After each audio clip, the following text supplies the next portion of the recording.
ایک جانور پالا جسے نیپال میں عام طور پہ خسی کے نام سے ہی کہا جاتا ہے، تو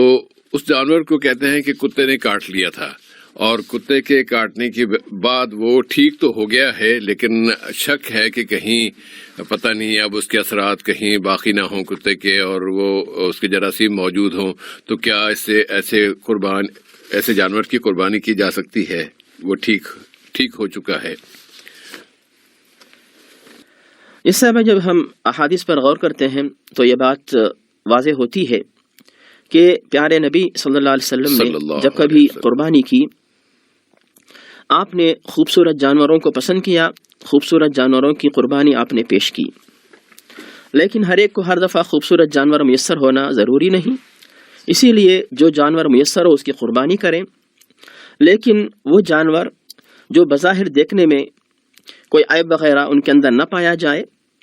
اور اسی طرح ان کا گوشت فاسد نہ ہوا ہو، ایسے جانوروں کی قربانی مطلوب ہوتی ہے۔ اسی لیے ہم دیکھتے ہیں ابو داود میں حضرت برا بن عازب سے پیارے نبی واضح فرماتے ہیں کہ اگر کوئی جانور ایسا ہے جو کانا ہے،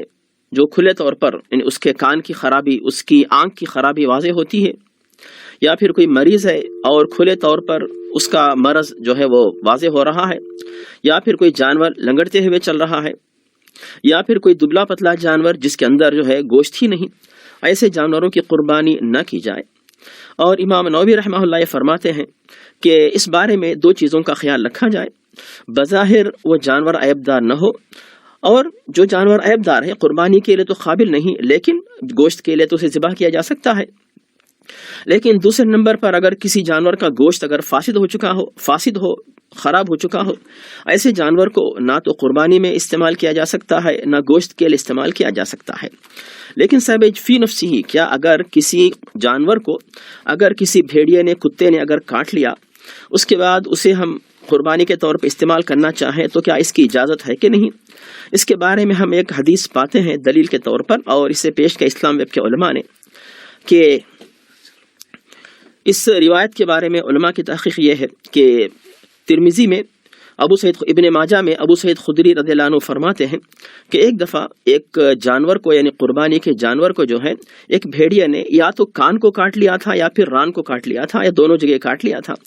اس کے بعد جو ہے صحابہ نے پوچھا، یا رسول اللہ یہ اس طرح کا معاملہ ہے، قربانی کے لیے جانور لے چکے ہیں، بھیڑیا نے حملہ کر دیا، اب ہم کیا کریں؟ تو پیارے نبی نے امرنا ان نضحی بہ، کہ ہمیں پیارے نبی نے حکم دیا کہ اس جانور کی قربانی کر سکتے ہیں۔ تو مطلب یہ ہوا سے بھائی کہ اگر اس طرح کوئی جانور جو ہے کسی کاٹنے والے جانور نے، بھیڑیا نے حملہ کر کے زخمی کر دیا،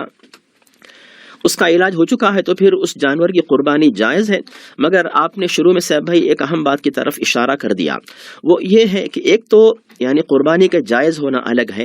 اور علاج کا ہو جانا الگ ہے، لیکن ہمیں کیا پتا صاحب بھائی کہ اس جانور کے جسم کے اندر، یا جو بکرا ہے، دمبا ہے، خسی ہے، اس کے جسم کے اندر جو ہے جو زہریلے جو جراثیم ہیں، جیسے کتا کاٹنے کی وجہ سے جو عام طور سے جو ہے لوگ ہی، انسان بھی مر جاتے ہیں، جانور مر جاتے ہیں، کیونکہ اس کا زہر جو ہے وہ اندر جو ہے وہ ہلاک کر دیتا ہے جاندار چیزوں کو۔ اس اعتبار سے جو ہے صاحب بھائی اب دیکھا جائے کہ ڈاکٹر سے مشورہ کیا جائے، صرف قربانی نہیں بلکہ عام استعمال کے لیے بھی، شاید میرا اندیشہ صاحب نہیں پتا مجھے کہ اس جانور کی یہ کیفیت کیا ہے، اس کے گوشت کا